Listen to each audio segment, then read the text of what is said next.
We're talking about IRL as opposed to digital connection. Nothing wrong with digital connection.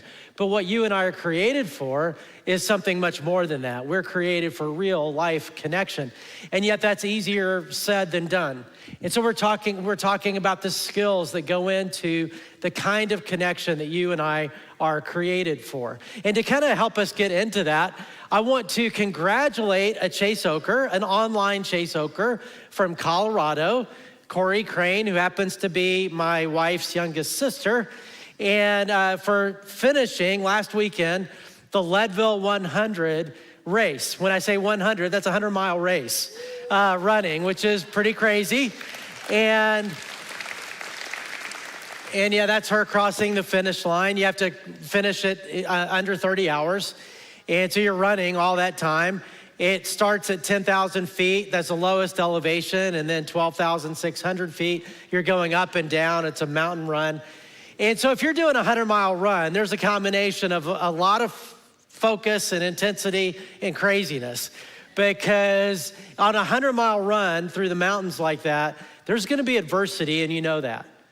And for her this time, she did it last year too, for her this time, she about halfway through messed up her knee, twisted her knee, it was swelling and hurting. Her feet were already hurting before the race, her left foot in particular. And she soon developed really bad blisters, even underneath her toenails. Her toenails began to come off. And you can imagine, right? So for the last 50 miles, she was in significant pain. 50 miles. Think about it, not 50 feet, but 50 miles of the race. So she just had to keep pushing through it and keep pushing through it. And that's an amazing accomplishment. But what she would say, which she has said quite a bit, is that yes, it was an accomplishment, but it wasn't one she did alone. In fact, she could not have done it alone. Because with a race like that, she had a crew, and that crew was focused on coming alongside, and at aid stations along the way, providing nutrition and the right kind of hydration and even medical help and whatever she needed. And then at certain intervals in the race too, she has pacers.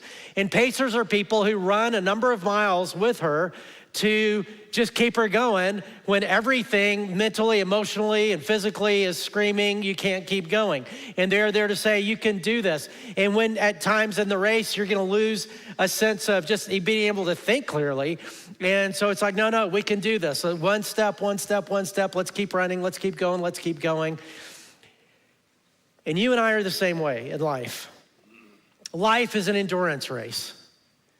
And there's gonna be high moments, and that's great, but there's also gonna be moments of adversity. But either way, the high points in our life are much more significant when they are shared with key connections, with key people, and certainly the adversity in our life becomes much more tolerable and endurable and possible to get through when there are people who are with us and for us on the journey. And you and I are created for those kind of connections.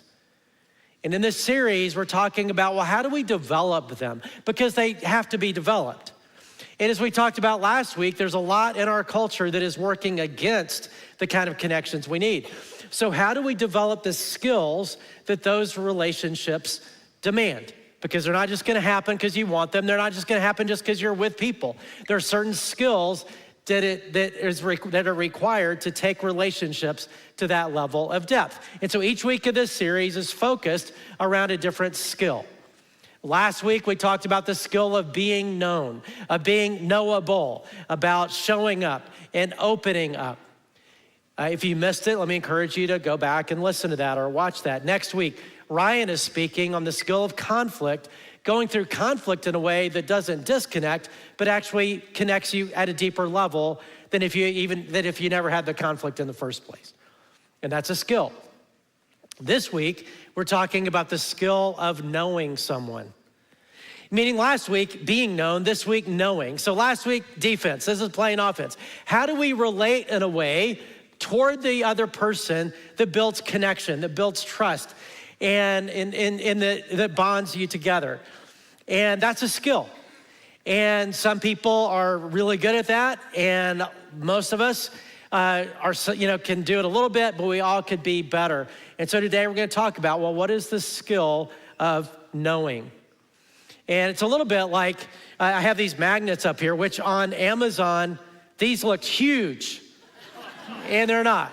But some people, I mean, they want to connect and they try, but if you on one side of these magnets in the polarization of them, right, it's just never gonna connect. And yet some people are just naturally connect wherever they go. And what is it about those people? It seems like wherever they go, they can just build connection and build depth and all that. And you think, wow, they're just incredible personality, but it's not really about personality. There's some skill attached to that. And today, that's what we're gonna talk about. And really another way to say the skill today in knowing is the skill of seeing someone in a way, not just looking at them, but seeing them in a way where you relate to them in a way where they feel seen, they feel heard, they feel valued, and that is connective. Now, when you hear that, if you're like me, at least, and I think like a lot of people, you might be thinking, oh, I think I'm pretty good at that. I think I'm pretty good at that. I think I'm pretty connective. I can see people, I can connect with people. I can, in a way they feel seen and heard and valued and all that. There's all these studies that have been done, which is really interesting to learn how they do it. I can't go into all of it, but people coming out of relationships or relational interactions thinking, oh man, I nailed it. And then they talk to the people on the other side of that interaction who was like, yeah, I don't feel connected to them at all. I don't feel seen, I don't feel heard. And what the study suggests is that this is an area of life where we tend to give ourselves too much credit. We think we're really good at this. And the truth is we can be way better, especially compared to the guide today to help us, and that's Jesus, who one of the things that made him stand out is how connective he was. And today we're gonna learn how to see like Jesus saw and how to connect like Jesus connected. And it's really interesting to read through, which I did this week, and I wish I could share all of it, I can't. All the times that you see the word see, the verb see with Jesus, it's one of the more common verbs in the New Testament story about Jesus. And seeing often preceded something else. So it'd be like Jesus saw Matthew the tax collector and said, hey, come follow me. Because he saw him and he saw potential in him. He saw what he could be and he names it. Maybe somebody's done that in your life. They've seen you that way. Or at other times, Jesus sees people who are hurting and who are grieving, and he moves into that with compassion, or sees people in their sickness and he brings healing. But he sees and then something happens. And I wish I could go through all the stories, but we're gonna focus on just one today. One story in Luke chapter 7, for those of you who have a Bible and or your Bible app or something like that. In Luke 7:11, that's where we're gonna be. And it's a simple but powerful story. So here it starts. Soon afterward, Jesus went to a town called Nain, and his disciples and a large crowd went along with him. Now, how many of you have heard of the town called Nain? Okay, probably not many people. I mean, if you happen to read through Luke and sort of remember it, okay, you got it, but nobody really's heard in our culture about Nain, but 2,000 years ago, it'd be the same way. Nain was an insignificant little village out in the middle of nowhere. It wasn't on the way to anything, scholars think. They think it was actually like Jesus would have had to walk most of the day with this crowd of people and the disciples there and then walk back. And on the way, people have been like, where do we go? Like, nobody goes to Nain unless they get lost. Like, why are we going to Nain? And of course, he has a purpose in going to Nain. So you picture Jesus with the disciples and the crowd. Now, Nain probably was about half the population, about half the size of the crowd that Jesus was going. So he's going into the town. As he approached the town gate, a dead person was being carried out, the only son of his mother, so a widow, and she was a widow, and a large crowd from the town was with her. So as the Jesus crowd is going into the town, the gate is relatively small. There's a little convergence of the two crowds. So you've got the village crowd with a funeral procession coming out as the Jesus crowd is coming in. And I'm sure a lot of people in the Jesus crowd who didn't want to be in Nain anyway are like rolling their eyes thinking, really?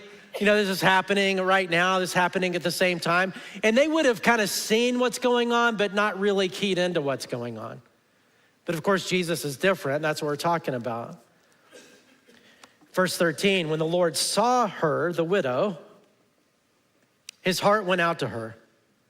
And he said, don't cry.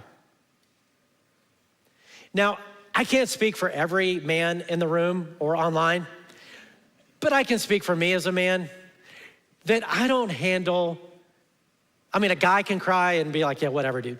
But a girl crying, that gets me. It makes me uncomfortable. I don't know what to, and I'm very thankful because my wife, Christy, is not manipulative. And because if she was, all she had to do was cry. And I'm like, yeah, whatever you want. Like it's, your deal. And I think that's one of the reasons why God never gave me little girls to raise. We had 2 boys. Because if I had a little girl, I could tell my little girls no. Now our granddaughters, they're never gonna hear the word no from me, ever. Like it's just yes, whatever you want. But my own kids, if I had little girls, I'm pretty sure I could say no until they cried. And then I'd be softy and be like, whatever you want, Now our little boys, not the same. When our boys were growing up and they would cry or whine or whatever, be like, okay, you go in another room, do that, tell me when you're done. And because that's not gonna change anything. But if you're disappointed and wanna cry, that's fine. But yeah, it's not gonna change anything. But that was fine. Girls crying a little bit different. And I don't know if that had anything to do with Jesus, but for him, he's saying don't cry because he knows what's about to happen. He knows what he's about to do. Then he went up and touched the coffin, and those carrying around it stood still. So he goes up and he touches the coffin. Now, the coffin, by touching the coffin, there would have been a platform that sort of like a stretcher that they would have been carrying, and the coffin, which is not like a wood coffin or metal coffin like we have, it'd be like a basket with like a thing draped over it and the body's just there.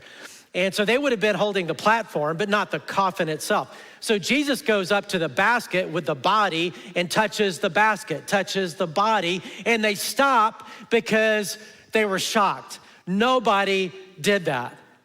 Because in that culture, there were a lot of taboos about touching dead bodies. I don't know anybody today that's thrilled about touching dead bodies, but back then, it would make you ritually unclean and spiritually unclean, all these things that they had in their minds about that. And Jesus just goes right up and touches this coffin, this basket, this body. But he doesn't just touch it, he talks to it.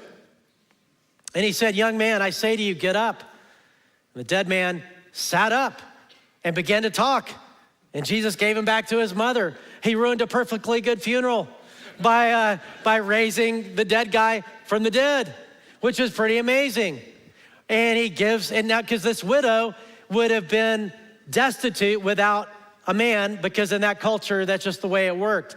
And so this son, as that son grew up, would be her means of support, ownership of land, all of that. And so she was not only grieving, but realizing my life, what's gonna happen to me, and Jesus changes all that. And the townspeople are amazed, and all this happens, and it's a really cool story. But the hinge point of the story, the part of the story that changes everything, and a connection that is an impactful connection, starts with just a simple little phrase, sentence, he saw her. He saw her. Then his heart goes out to her, and he does what he does. He saw her, his heart goes out to her, and so on. He saw her. Now, the disciples, the crowd, they would have been able to look at her. They probably looked past her, kind of looked through her, whereas Jesus zeroed in on her. And his heart went out to her. That's the difference between just looking and seeing. He didn't diminish her, he illuminated her, brought it out. And my guess is you've had people in your life, you've had people in your life that where you've left that encounter not seen at all, not heard at all, dehumanized maybe, or just sort of diminished or ignored. Or maybe rejected or whatever, right? That's one way. Another way is I hope you've had people in your life at some point in your life. In fact, it's a great little question to ask if you're with somebody or whatever, just at dinner or something like that after this or on the way home. Just say, hey, when is a time in your life where you felt seen in a significant way? Because it's a powerful thing to be seen. It's also powerful to be diminished and look through. When I thought about that this week, I couldn't help but think about a story that if you hang around, you'll hear this from time to time because it was such an impactful story for me, and I learned so much from it. It was about 2 years before the pastoral transition from Gene Gatz that started our church to me. So we were in the transition process, but I wasn't the lead pastor yet. And there was a gathering that was going on that was a really cool gathering. It was a business writer and thinker named Jim Collins. And this organization was getting him together with the 50 largest church senior pastors in the country. And the person who was pulling it together is a friend of mine. And so he pulled me in. I was number 51 because I wasn't a senior pastor yet, and we were not one of the 50 largest churches in the country. But he's like, hey, you're close enough, just come on. It'll be great. And so I'm there, but I'm there as the least important person in the room. But for me, it's really cool because, some of these pastors I knew, most of them I didn't, but I idolized all of them. And it'd be like, oh man, it's gonna be amazing. I've read that guy's book, I've seen that. It's like, oh, this is gonna be incredible. So it starts with a little mixer, where you're just hanging out. And I'm all excited about it for about 3 minutes because it doesn't go very well for me. And the reason is everybody knew I was the least important person in the room, or they sensed it. Because there were a bunch of people who were looking at me, but looking through me, looking past me at somebody more important than me. And even some of the people who knew me were like, hey, Jeff, how you doing, buddy? Yeah, good, okay, see ya. And going on to somebody else, and I'm just standing there. So I decided to go to the corner because there was food tables, and there was a seafood table in the corner that had this shrimp, I guess prawns or something, that were massive. I don't know if they were from Chernobyl or what, but they were just massive shrimp. And the kind that you really want to put in your pocket and take home, and I didn't, but I was putting them on my plate. And then I hear a voice that scared me from just kind of next to the table. And this guy who said, Jeff. And I looked down and there was a guy sitting against the wall on the floor. He said, Jeff, why don't you come sit with me? Because I've been watching what's going on. I can tell you got nothing better to do. That's what he said. I said, well, you're right. And I knew him, he knew me. And so I sat down. It was a guy named Randy Pope, who was pastor of Perimeter Church in Atlanta, who did belong in the room. He just didn't want to act like it. And so he's sitting against the wall, just watching all that happen. And so I sit down next to him. And we have this incredible conversation. And he locked, like eye contact locked in, and he was curious about it. He says, hey, I want to know what's happening with the transition with you and Gene. What are you learning? What's going well? What could go better? He wanted to know about my family. He wanted to know what other things that we were learning here. And he let me ask some questions too. But I'll never forget that moment. To feel what it's like to be diminished and to feel what it's like to be seen. Because I was lifted up. I felt for a little bit like I almost belonged, that I had something to share, that I had something to say, right? Because I did, everybody does. But it took somebody like that to see. And we get to decide in relationships the kind of person we're gonna be. In the book that we talked about last week, the David Brooks book called How to Know a Person, he talks about the difference, two kinds of relators. The first he calls diminishers, and the second one illuminators. That when we relate to people, the way we sort of move toward people is either we diminish or we illuminate. Either we connect or disconnect. Either we see or we don't. And here's the way he describes the difference. He said, diminishers make people feel small and unseen. They see other people as things to be used, not as persons to be befriended. They stereotype and ignore. They are so involved with themselves that other people are just not on their radar screen. Illuminators, on the other hand, have a persistent curiosity about other people. They've been trained or have trained themselves in the art or in the craft of understanding others. They know what to look for and how to ask the right questions at the right time. They shine the brightness of their care on people and make them feel bigger, deeper, respected, lit up. How can we be like Jesus, who was an illuminator? My guess is most of the people in that crowd were diminishers. They just saw her as a stereotype. She was a widow in a nowhere place, sad for her, but not gonna interrupt my life. But not Jesus. He locked in. He saw her in a way that connected, in a way that impacted, in a way where she very much felt seen. And what does it look like for you and me to become an illuminator? And I want to break that down just from looking at the way Jesus related. Kind of like breaking down a golf swing. You'd say, okay, what's your setup? What's your backswing? How are you going to come through the ball? All that. Let's just sort of break it down like that. And there's a few components to this if we're going to be better at connecting and seeing and illuminating. The first one is focus. One of the ways that made Jesus stand out, and when you read through, which I did this week, when you read through his interactions with people in Matthew, Mark, Luke, and John in the New Testament, is you can tell, like when he talked to somebody, he zeroed in on them as if they were the most important person in the universe. Because at that moment, I think they were the most important person in the universe to him, no matter who they were, no matter what category, big shot, little shot, messed up person who felt like they had it all together, it didn't matter. He zeroed in on people, he focused on people. And they knew that, they felt that. They felt valued, they felt seen. My dad was really good at that, even though he was a busy guy with a lot of responsibility. My dad had a small company that was an aerospace company, and their flight instruments tended to go, many of them went on last at the end, like right before the flight went off. So they were always had a lot of pressure and deadlines because since their stuff went on last, if they were late, it would delay the flight, which was really big deal. That's millions and millions and millions of dollars every day that it's delayed. And so there was a lot of pressure around his company. But as a kid, all the way into adulthood, I didn't know that. Really, at least I didn't feel that, because whenever I called him, even if they were running late to get stuff to a flight, every time I went by the office, what I would get was, Jeff, I am so glad you came. Or I'm so glad you called. Tell me what's going on. And I felt like the most important being in his life, in the universe at that moment.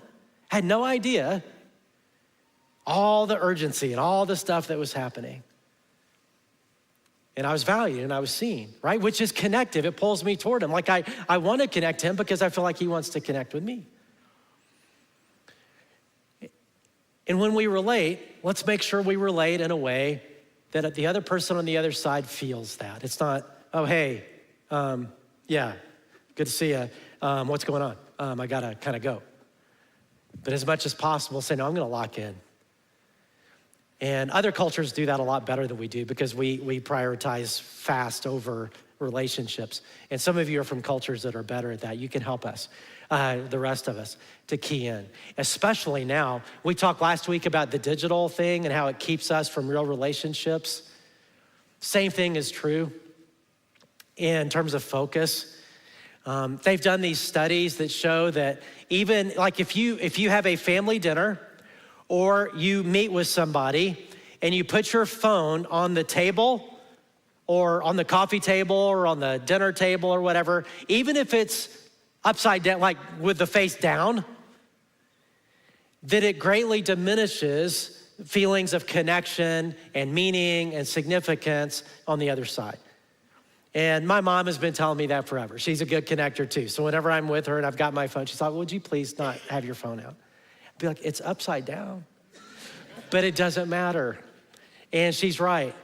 And some of it is just, and there's so much power, and studies have shown this, so much power in just putting the phone away and having a family meal or a date or as a couple or just as friends, whatever, just saying, let's put the phone away. Turn it off or put it somewhere else. It's hard to focus in our culture. But that's the first thing, is focus. The second one is generosity. Second component, there's 4. And by generosity, I mean generosity of spirit that the person can feel. 1 Corinthians 13 tells us this, that love assumes the best in people. And that's the way Jesus related. When you looked at all these different categories of people that Jesus related to, he related to them in a positive way. He assumed the best. He didn't relate to them as a stereotype, as a group. Oh, I know you people. He didn't do that. And that's why he built bridges to all these different groups in that culture, because he had generosity of spirit. He assumed the best in people and that they had something to offer and something to say, even if they were very different from him. And in our culture, we're kind of losing that. And as Jesus people, we've got to relate like Jesus. And that is to do what love demands, and that is to see the best in another person and not see them, not stereotype, not see them as a category. Oh, I got them figured out. But realize, no, they're not a category. They're a person. In fact, if they're different from me, they're even more valuable because I desperately need people who are different and who think different from me. Because I don't have it all figured out, and there's always something to learn from every single group. And as we go through this political season, let's make sure we go through it that way. To say, okay, I'm not just gonna see them as a Democrat, I know what they're thinking, or see them as a Republican, or see them as an independent, or see them as an apathetic, but just see them as people that, and assume the best. And they probably, even if they think differently, have something to say that I can learn from and be helpful. And what unites us as a church isn't all that stuff anyway, it's Jesus above it all. And let's just relate that way as we go through this time. But generosity of spirit. Curiosity is the third one. When you look at Jesus, this is interesting to me because Jesus was God, which meant he knew everything already, but he's the one that asked the most questions than anybody, which is interesting. The one who knows the answers asks the most questions in relationships. And why? Because questions bring people out. The right kind of open-ended questions bring people out. And then you extend that, say, hey, tell me more about that. How did it make you feel? What do you think about it? And Jesus related that way. He was a question asker because he was curious, and curiosity draws people out. Questions draw people out. I saw a great picture of this last Sunday. Most of the time on Sunday afternoons after church, Christy and I go to eat with my mom, and go to eat lunch with my mom and a friend of hers that lives at Highland Springs, longtime Chase Oker named Sandra, and we got to lunch. Christy was out of town last week. I invited two of our elders, or elder couple, Mark and Diana Hahn, were here. I said, hey, why don't you come eat with us? And both of them are really great illuminators and great relators. And it was fun to see it because, and Mom and Sandra are too, actually. But I was just sort of watching this happen because Mark was talking with Sandra and Diana was talking with my mom. And I could primarily see that. And they were all connecting and curious. But Diana was so locked into my mom. Just eye contact and everything. Just her whole, everything would just turn to her in a way that, hey, you matter. And the questions she was asking, these open-ended questions, you say, hey, I want to know more about that. That's fascinating. How did you make that decision? And so on. And so we're leaving. When we're driving away, I was driving with my mom and Sandra, and we're driving away, and they were both like, wow, that was such an amazing lunch. That was just such a great time. And we feel, and why? Because there were people who were connective. They were seen. They were heard. They were valued. And it just took curiosity and the right kind of questions. And then the last one is compassion. The passage we just read, it says, when the Lord saw her, his heart went out to her. He didn't just see with his eyes or even just understanding with his brain. That was true, what it's like to be a widow in a destitute situation who just lost her son. But his heart, he saw with his heart. His heart went out to her. And he responds with compassion. Now, compassion is empathy that leads to action. Compassion and empathy aren't the same thing, but there is empathy and compassion. And empathy is just, what is it like to be the other person? What does it feel like to be you? And people who see people who are connective think that way and try to figure that out. And if we're gonna do that, we think, wait, what would it feel like to be this other person? What would it really feel like to be you? And your heart then goes out to that person. And compassion doesn't end there. Compassion then is active. You do what you can. Now, Jesus can raise people from the dead at a funeral and make the most memorable funeral ever. The rest of us can't really do that, at least I can't. But I can do something, and you can too. And it's engaging in a way to say, hey, I don't want to just know what it's like to be. I want to enter into this with you. Whatever you're going through, I want to be for you and with you in it. And that's connective. And you put all this together, what does it mean to see? What does it mean to connect? What does it mean to relate to somebody in a way where they feel valued and connected and seen? It's focus, generosity, curiosity, compassion.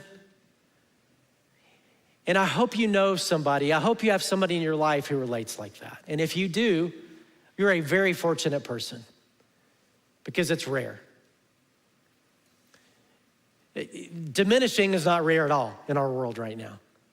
Illuminating, pretty rare. But for Jesus followers, this is one of the ways that we follow him. To say, I'm gonna learn not to be a diminisher. I'm gonna learn to be an illuminator. To zero in toward people, to see people, to value people, to be curious about people, to be compassionate with people. And so here's what I want us to do this week. I want us to practice being an illuminator. And the way I want to do that is every day, I want you to wake up. That's a good start. And when you wake up, pray, and just pray, God, today, help me see like Jesus sees. Help me see people like Jesus sees people. God, today, help me focus and treat people that I interact with as the most important person on the planet at that moment. Help me focus. God, help me be generous too, of heart. Help me believe the best, especially if they're different in some way. And then help me be curious. God, help me just know how to engage in a way and ask the right questions and extend their answers in a way that I can pull people out. And then God, help me be compassionate too. Not just to walk away and be like, well, stinks to be you. But to say, oh no, what would it look like to say, no, I wanna help you. Or I wanna pray for you, all right? And here's what'll happen if you do this. A couple things. One is the day is gonna be an amazing day, because you're gonna have stories to tell at the end of the day. It's like an adventure living like Jesus that way.